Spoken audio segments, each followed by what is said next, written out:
In this video, we will take up private final consumption expenditure, that is PFCE.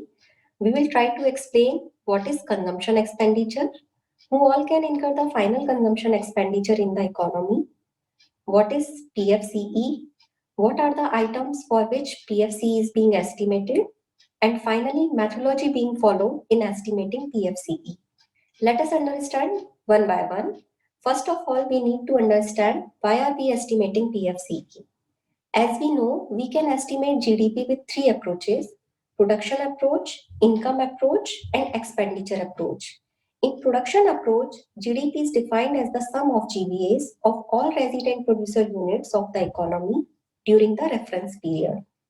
Here, GVA is the value of output minus the value of inputs used up in the process of production. In income approach, GDP is sum of factor incomes provided by the factors of production for their participation in the production process. By factor income, we mean compensation of employees in the form of wages and labor, interest for the capital invested, rent against land used by producers in production process, and profit or mixed income earned by entrepreneurs. In expenditure approach, GDP is the money spent in purchasing goods and services produced in the economy. Or we can say GDP is the sum of private final consumption expenditure, government final consumption expenditure, gross capital formation, and net imports. Here, we can see PFC is one of the constituents of the GDP while estimating GDP through expenditure approach. Having understood the GDP approach, now we move on to the next question. Who all can incur the final consumption expenditure in the economy? As we know, our economy is constituted of institutional units which can be categorized in following 5 mutually exclusive institutional sectors: general government, corporations, which may be financial or non-financial depending on the nature of economic activities in which they are engaged to, then households, and finally non-profit institutions serving households. Out of these institutional sectors, as mentioned above, final consumption expenditure is incurred by general government, households, and non-profit institutions serving households. Corporations cannot incur final consumption expenditure. When they provide goods and services to its employees, it must either be compensation of employees or intermediate consumption. Now let us understand the consumption expenditure of households, non-profit institutions serving households, and the government. The expenditure incurred by the households on goods and services, whether durable goods like cars, refrigerator, air conditioner, etc., whose lifetime are more than 1 year, or on non-durable goods like food, clothes, etc., are termed as household final consumption expenditure. This expenditure can be made within or outside the economic territory. Expenditure incurred by the non-profit institutions serving households on goods and services which they provide to the households as social transfer in kind is expenditure of non-profit institutions serving households. The private final consumption expenditure is the sum of consumption expenditure of both the households and non-profit institutions serving households. And finally, expenditure incurred by the government to finance the provision of non-market goods and services, which comprises health, education for individual consumption, and defense, police, etc. for collective consumption for households and communities, are treated as government final consumption expenditure. By non-market output, we mean that goods and services are provided free or not at economically significant prices. This slide depicts the share of PFCE in the total GDP as per first revised estimates of 2018-19. As we can see, PFCE is the major component of the GDP and constitutes around 60% of the total GDP. GCF has around 32% share, followed by GFCE and net imports, which have share of around 11% and 4% respectively. Now we have seen what is PFCE. It's important to understand what are the items for which PFCE is being estimated. All goods, whether they are purchased or self-produced, like agricultural goods by household enterprises for their own consumption, are included in PFCE. All services which are purchased by households are included in PFCE. However, services produced for own consumption are not included in PFCE. Here, we see that self-produced goods are included in PFCE, but services produced by household members for their own consumption are not included in PFCE. The reason not to include the services produced for own consumption has been clarified in SNA. The SNA includes all production of goods for own use within its production boundary, as the decision whether goods are to be sold or retained for own use can be made even after they have been produced, but it excludes all production of services for own final consumption within households, except for the services produced by employing paid domestic staff and the own account production for housing services by owner occupiers. The services are excluded because the decision to consume them within the household is made even before the service is provided. If the production boundary were extended to include the production of personal and domestic services by members of households for their own final consumption, all persons engaged in such activities would become self-employed, making unemployment virtually impossible by definition. To have more clarity on the coverage of items under PFCE, let us see what are the items which are included and what are the items which are excluded while estimating PFCE with the help of few examples. Purchase or construction of a dwelling by a household is considered as capital formation and not included in the final consumption expenditure of the households. For the rented dwellings, the rental paid is taken as the value of production against housing services. For owner-occupied dwellings, that is households residing in their own houses, since no rental is actually paid, the value of housing services produced is imputed and taken as the output of this activity. And this forms part of household consumption expenditure. Butter produced from milk for self-consumption forms part of PFCE, as we have already discussed that self-produced goods are included in PFCE. Payments for domestic services which one household renders to another, such as services of maid servants, cook, child nursing and gardeners are also included under PFCE. However, activities such as father coaching his son or cooking meals for family fall outside the production boundary and therefore they are excluded from consumption expenditure. Household final consumption expenditure covers a wide range of goods and services. It is thus desirable to classify the expenditure in some categories. Household expenditures are classified according to the classification of individual consumption by purpose. The classification of individual consumption by purpose, that is COICOP, is a classification developed by the United Nations Statistics Division to classify and analyze individual consumption expenditures incurred by households, non-profit institutions serving households, and general government according to their purpose. It includes categories such as clothing and footwear, housing, water, electricity, gas, fuels, etc. There are 14 main categories in COICOP. The first 12 relate to total individual consumption expenditure of households. The last two are related to the part of consumption expenditure of non-profit institutions serving household and general government that are treated as social transfers in kind. Taken together, these 14 categories represent actual final consumption by households. In our national accounts, PFC estimates are being prepared for 150 items, 66 food items and 84 non-food items and services, which are grouped in 12 COICOP categories. These categories are as follows. Coming to estimation part, the estimate of PFC is generated from two sources. First, as a part of the National Account Statistics, the National Statistical Office compiles annually the estimate of private consumption expenditure. Secondly, the Household Consumer Expenditure Surveys of the National Statistical Office yields the estimates of household consumption expenditure. There are variations in the estimates of PFCE from NAS and data from the Household Consumer Expenditure Survey. The reasons for variations are: first, coverage.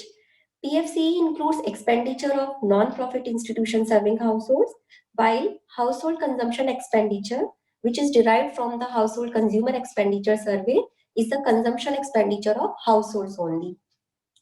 Next, methodology. Methodology adopted for the two sources is also different. PFCE uses commodity flow method, whereas household consumption expenditure from Household Consumer Expenditure Survey is derived from sample survey. Next, FISIM is estimated as part of GVA estimation of banking and financial services, and it is allocated to various industries and is treated as intermediate consumption of industries and PFCE. The imputed rentals of owner-occupied buildings are also included in PFCE, and these two components are not included in the Household Consumer Expenditure Survey. Now, methodology part.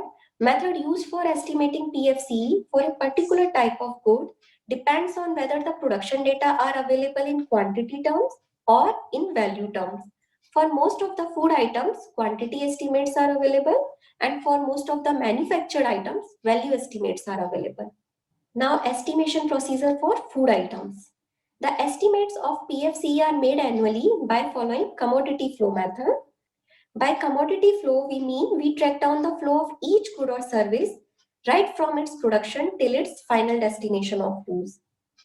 While estimating PFCE for food items out of the total productions of food grains in a year, some quantity is retained as seed to be used for next year's production, some for animal feed, and some amount goes as waste, and some amount is retained by the producers for their own consumption.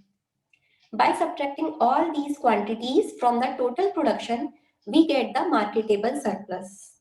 From this marketable surplus, amount that goes for inter-industry consumption and government consumption are subtracted, then quantity of net imports and change in stock are added to arrive at the net marketed supplies.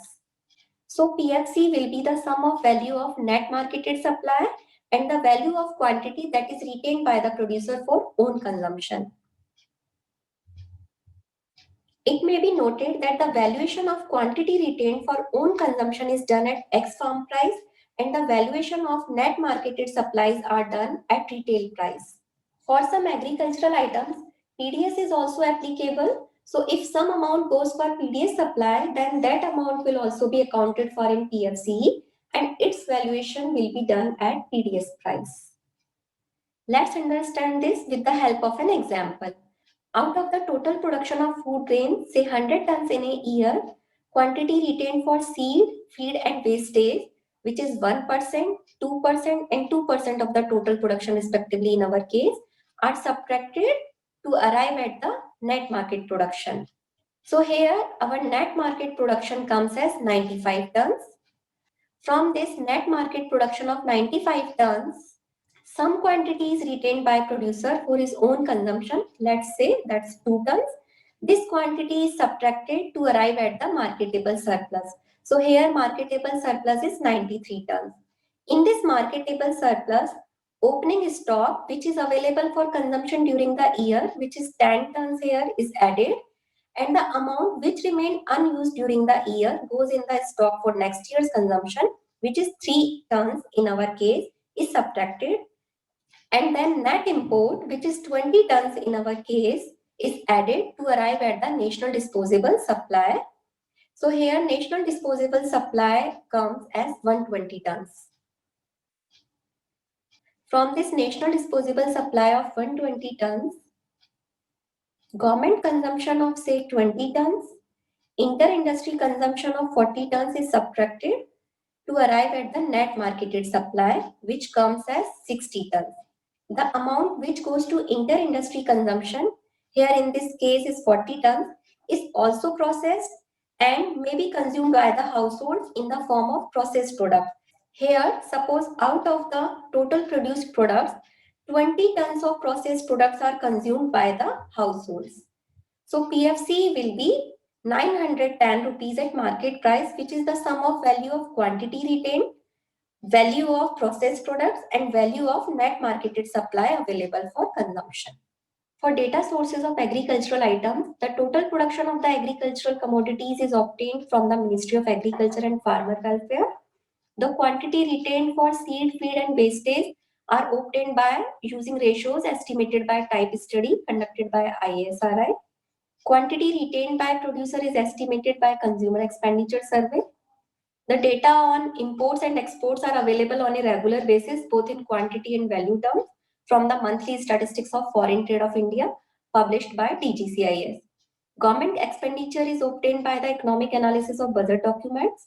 The total expenditure on goods is distributed over commodities on the basis of norms of expenditure used from input-output tables. Inter-industry consumption is also taken from input-output tables. Having understood the estimation procedure for agricultural items, next we move on to the estimation procedure for manufactured items. For preparation of estimates of PFCE for majority of manufactured items, data on output according to compilation category wise by adopting the enterprise approach is utilized. Share of products and byproducts for different industries in the total output has been worked out from ASI data 2011. Also from the detailed analysis of ASI data, items of final consumption as per COICOP and share of these items in the total value of products and byproducts is compiled. Applying these share on the value of products and byproducts estimated from the output compiled by the enterprise approach, total value of the products and byproducts of different items is estimated. For unorganized sector, the base year ratio between output of organized and unorganized manufacturing for corresponding industry groups has been used. The total output is then adjusted for import duty, net imports, change in stock, and trade and transport margin to arrive at national disposable supply.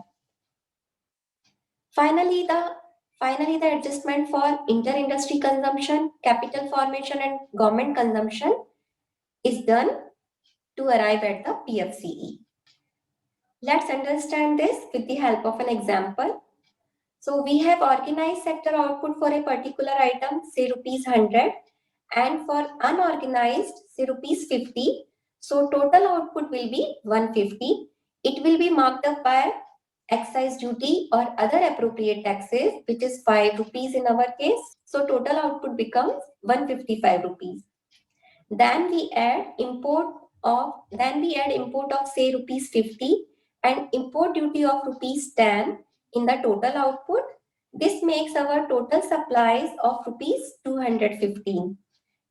This total supply is marked up with TTM, which is rupees 10 here, in this example, making our total available supply for consumption rupees 225.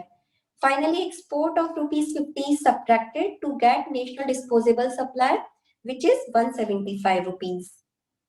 From this national disposable supply of rupees 155, government consumption of rupees 20, inter-industry consumption of rupees 25, and capital formation of 10 rupees is subtracted to get PFCE, so which comes as rupees 120. Coming to data sources for manufactured items, compilation category-wise output of manufacturing sector is estimated with the help of MCA data, budget documents, ASI data, and annual report of non-departmental enterprises. Commodity-wise total output of manufactured items of organized sector is estimated with the help of the ASI data. For unorganized sector, base year ratio between the output of organized and unorganized manufacturing for corresponding industry groups has been used. Then for excise duty or GST, we have Ministry of Finance data.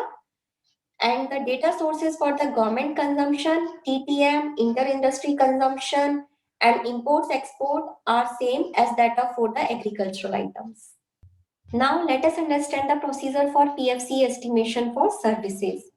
For services, the estimates of final consumption expenditure is derived from the total output, which is measured by the gross earnings of the agencies providing these services to the consumers after netting out the expenditure by the private enterprises and public sectors on these services during the year. The gross earning of any particular service during a given period is the sum total of the payments received from the consumers of these services in lieu of the services rendered to them. For example, to get PFC estimates for hotels and restaurants at current prices, The base year estimates have been taken from NSS 68th round consumer expenditure survey, and ratio of PFCE to output has been worked out for the base year, which is applied on the subsequent year's output to arrive at the PFCE estimates. Then, to get the constant price estimates, current price estimates are deflated by implicit price index of gross value of output. For communication also, PFC is estimated as 40% of the total output. Here also, current prices estimates are deflated by implicit price index of gross value of output. Now coming to state estimation procedure. To estimate PFCE, state may adopt two approaches, direct estimation approach and commodity flow approach, which we have discussed now and are using at national level. In direct estimation procedure, national consumption estimates for several items and commodity groups can be apportioned among states using ratio of state level PFCE to all India PFCE, which is estimated from the consumer expenditure survey. This is most suitable for those item groups for which divergence between NAS and CES estimates are not very high. For rest of the items and commodity groups, it is necessary to explore the alternative sources of data and methods. To estimate PFC with commodity flow approach, we require sufficient data. States may try to collect requisite data as we have discussed with the help of surveys if not available with the state, and explore GST data also to get data on other indicators as well and come out with their own PFCE estimates. Thank you.